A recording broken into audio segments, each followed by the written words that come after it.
আপনারা দেখছেন news now, খবরের নতুন ভাষা। অলিতে গলিতে বেড়ে ওঠা নেশা সাম্রাজ্য কঠোরভাবে প্রতিরোধ এবং পরীক্ষার মরশুমে গভীর রাত পর্যন্ত শব্দদূষণ রোধের দাবিতে ডেপুটেশন প্রদান করল বাম গণতান্ত্রিক ছাত্র যুব সংগঠন ডিওয়াইএফআই। শনিবার রামনগর আউটপোস্টের ওসির সঙ্গে সাক্ষাৎ করে লিখিত দাবিপত্র তুলে দেয় সংগঠনের একটি প্রতিনিধি দল। বিভিন্ন পাড়া মহল্লায় নেশা জাতীয় দ্রব্যের অবাধ বিস্তার যুব সমাজকে বিপথে ঠেলে দিচ্ছে। এই প্রবণতা রুখতে নিয়মিত টহলদারি বৃদ্ধি, সন্দেহভাজন আস্তানায় নজরদারি এবং কঠোর আইনানুগ ব্যবস্থা গ্রহণের দাবি জানিয়েছে সংগঠন। একই সঙ্গে বর্তমানে চলমান পরীক্ষার মরশুমে গভীর রাত পর্যন্ত উচ্চস্বরে মাইক ও ডিজে ব্যবহারের বিরুদ্ধে কার্যকর পদক্ষেপ নেওয়ারও দাবি জানিয়েছে সংগঠন। নেশা এবং জুয়া কারবারিদের বিরুদ্ধে কঠোর ব্যবস্থা গ্রহণ করতে হবে এবং এই যে পাচার বাণিজ্য, নেশা বাণিজ্যটা বন্ধে পুলিশকে একটা সদর্থক ভূমিকা গ্রহণ করতে হবে।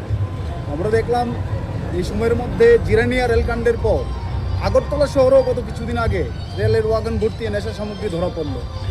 ফলে পুলিশের সামনে এই ঘটনাগুলি হচ্ছে এবং পুলিশ প্রশাসন এখন পর্যন্ত কাউকে গ্রেপ্তার করছে না।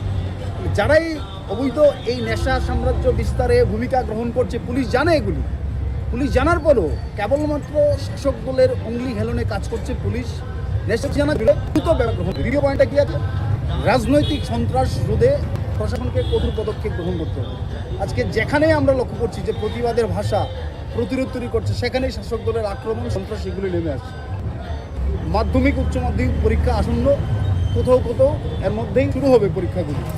এবং আমরা দেখছি যে আমাদের রাজ্যের একটা অদ্ভুত কালচার এই সময়ের মধ্যে আমদানি হয়েছে যে কালী পুজো হবে ডিজে অর্কেস্ট্রা, দুর্গা পুজো হবে ডিজে অর্কেস্ট্রা, স্বাভাবিক।